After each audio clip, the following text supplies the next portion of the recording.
Hello everyone, good morning সবাইকে। চলে এসেছি আরও একটা নতুন ভ্লগ নিয়ে তোমাদের সঙ্গে শেয়ার করতে। তো এখন দেখো আমি সমস্ত কাজকর্ম সেরে দেখো বিছানাটা তুলছিলাম, কারণ কি আমার ছেলে ঘুমোচ্ছিল, সেই কারণে তো সকালবেলা বিছানাটা তোলা হয়নি। তাই দেখো সমস্ত কাজকর্ম সেরে সকালবেলা আমি বিছানাটা তুলছিলাম। আর দেখো আমার ছেলের কাণ্ড, সকালবেলায় যত রাজ্যের গাড়ি টাড়ি আর কি সব নিয়ে দেখো বিছানায় তুলে বসে বসে মশারিটা গায়ের ওপরে চাপা দিয়ে পুরো পা থেকে মাথা পর্যন্ত চাপা দিয়ে আর মশারির ভিতরে ঢুকে বসে বসে খেলছিল। আর আমি আসতেই দেখো আমাকে দেখি তো ছুটে পালিয়েছি বিছানাটা তুলবে বলে, কারণ তো জানে মা না হলে রেগে যাবে। আর দেখো বিছানাপত্র তুলে নিয়ে আমি এখন চলে এসেছিলাম ছাদে। ছাদটার অবস্থা দেখো, 2-3 দিন ঝাড় দিইনি তো দেখো পাতা পড়ে পুরো ভর্তি হয়ে গেছে। তো আমি এসে ঠাকুরতলার চারপাশটা একটু পরিষ্কার করে নিয়ে পাতাগুলো এখন আমি ঠাকুরতলাটা মুছে নিচ্ছি, কারণ কি অনেকটা আজকে বেলা হয়ে গেছে। তো আজকে এই যে ভ্লগটা আমি তোমাদের সঙ্গে শেয়ার করছি, এই ভ্লগটা কিন্তু শিবরাত্রির পরের দিনকের ভ্লগ। আর শিবরাত্রির দিন তো সারা রাত জেগেছিলাম আর একদমই ভালো লাগছিল না, ঘুম ঘুম পাচ্ছিলো। সেই কারণেই ঘুম থেকে উঠতে দেরি হয়ে গেছিলো, তাই সব কাজ সারতেও দেরি হয়ে গিয়েছিলো। এখন প্রায় 8:30-র মতো বাজার। এখন দেখো আমি ঠাকুরতলাটা সবে মুছছি, কিন্তু কোনো দিনই আমার ঠাকুরতলা এত বেলা অবধি পড়ে থাকে না। আর এখন দেখো ঠাকুরতলা তো মোছা হয়ে গিয়েছিলো। এখন দেখো ছাদে যে গাছপালাগুলো লাগানো আছে সেই গাছগুলো আমি জল দিচ্ছিলাম। আর ছাদে কী কী গাছ আছে তোমরা দেখেছো?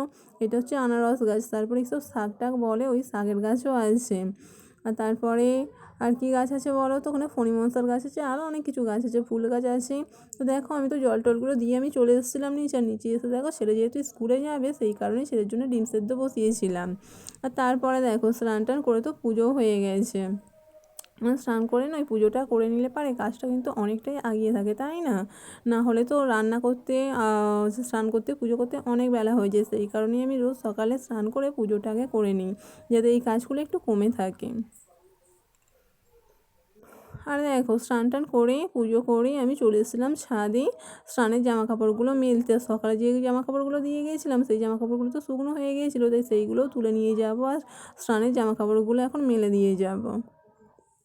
আর এখন দেখো জামা কাপড়গুলো মেলে দিয়ে এসে ভাত বসিয়েছিলাম। আজকে কিন্তু আমাদের নিরামিষ ভাত হবে, কারণ আমি যেহেতু খাবো না, কিন্তু তাও মা বললো যে আজকে নিরামিষ করে নিতে, আজকে আর মাছ ফাছ কিছু করতে হবে না। সেই কারণে আজকে আমাদের মেনু ছিল ডাল, আলু ভাতে আর বেগুন ভাজা।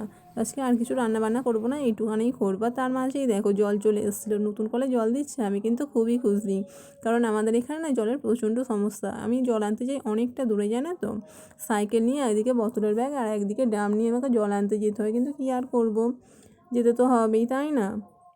আর তারপরে দেখো এখন বাজে প্রায় 3টের মতো। আর এখন আমি খাবো বলে খাবার করেছিলাম, কারণ আজকে যেহেতু কিছু ভাত খেতে নেই সন্ধে না হলে, সেই কারণে আমি ভাবলাম যে দুটো রুটি করে নিই।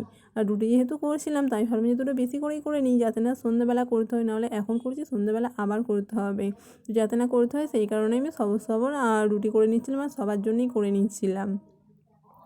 তো চলো আজকে এই পর্যন্তই, টাটা। দেখা হবে আবার একটা পরবর্তী ভ্লগে। ততক্ষণে তোমরা ভালো থেকো, সুস্থ থেকো। আর আমার ভ্লগটা যদি ভালো লাগে তাহলে একটা লাইক কমেন্ট আর একটা শেয়ার করে দিও, আর পেজটাকে সাবস্ক্রাইব করে দিও। তো চলো টাটা।